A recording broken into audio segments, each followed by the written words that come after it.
You're such an asshole. Finally, the old captain gets to do an original, and I'm going to do a Clarey Test request for myself. Not on myself, but I was sitting there listening, and Chuck Woolery.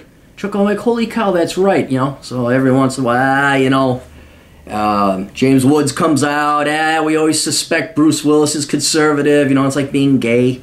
Like, oh, he might come out of the closet, but he kind of. But then Chuck Woolery also, no, he comes out. And the reason I'm curious about Chuck Woolery is no logical intellectual reason. There's intellectual curiosity. But back in the 80s and the 70s, I even remember, is like you had Bob Barker. Like when you were a kid and, you know, there's nothing on, you know, you'd watch TV. And there'd be the daytime TV shows or the game shows. And it's like Pat Sajak, Bob Barker, and Chuck Woolery, you know, all these guys doing all these different shows.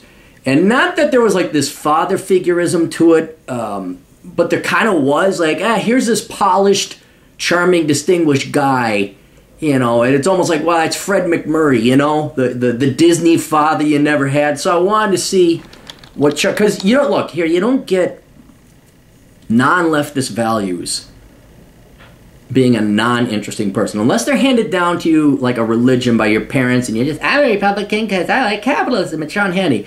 A guy like Chuck Woolery, somebody embedded within Hollywood that keeps it on the down low that long, and then his final days of life comes out, I'm like, there's something a little bit more smarter than the average bear going on. So let's take a look at Chuck Woolery, and we'll apply the 4-question test. And then you're saying, Aaron, what is the Woolery? What is the 4-question test? Did you come for money? Yes, you get a point, and that's bad. Did you major in something stupid in college? If you did, you get a point, and that's bad. Do you have any real-world working experience? If you do, that's good. If you don't, like Nancy Pelosi, that's bad. You get a point. And then finally, what are you doing now?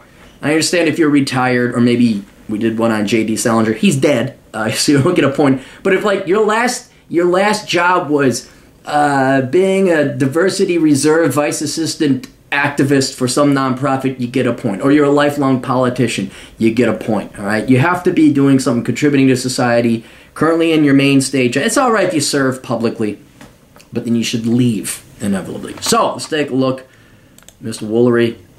Born in 1941, American game show host, talk show host, and musician. I didn't know he was a musician.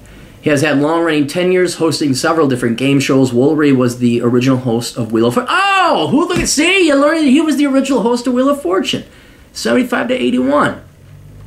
Now, the original incarnation of the Love Connection, 83 to 94, Scrabble, 84 to 90, and during a brief revival in 1993 in Lingo and GSN from 2000 to 2007. All right, early life and childhood family. He was born in Ashley, Kentucky.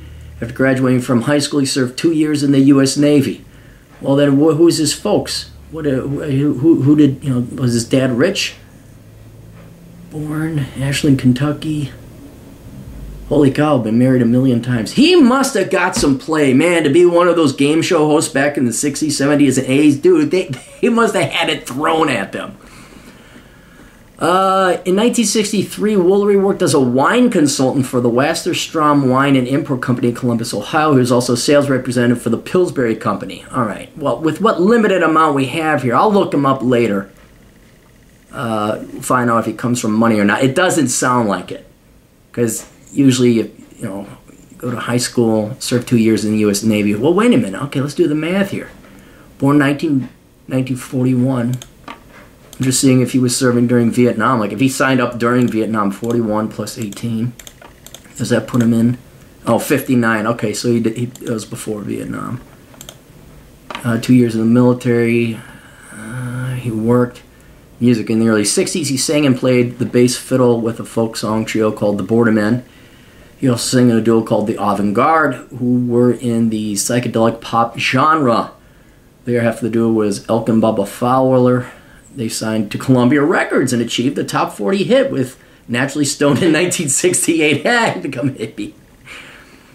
Solo artist, released 5 records. After 1970, he signed with RCA and released Forgive My Heart. All right, so he was a musician. He actually started making it. Acting and hosting.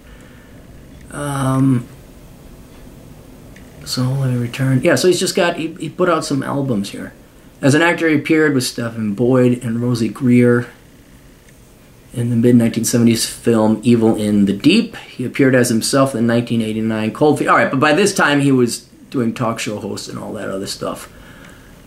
He has his own nationally syndicated radio commentary save with Chuck Woolery. See, and look at that. He's not going down without a fight. He's actually doing something. You know, until he passes away. He doesn't sound like a guy that would retire. He sounds too creative.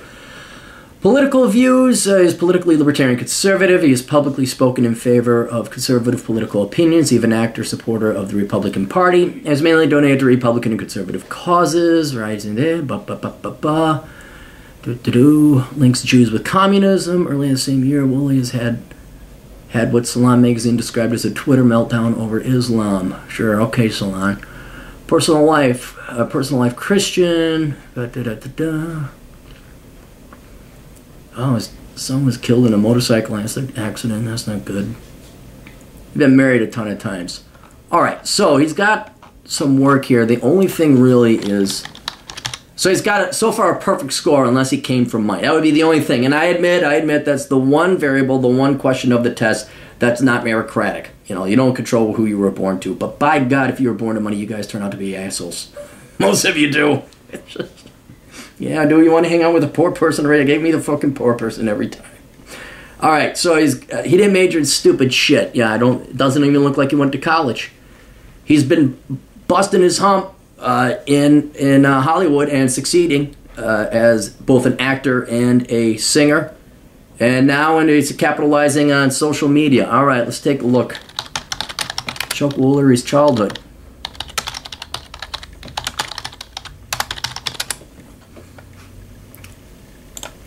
Okay, International Movie Database.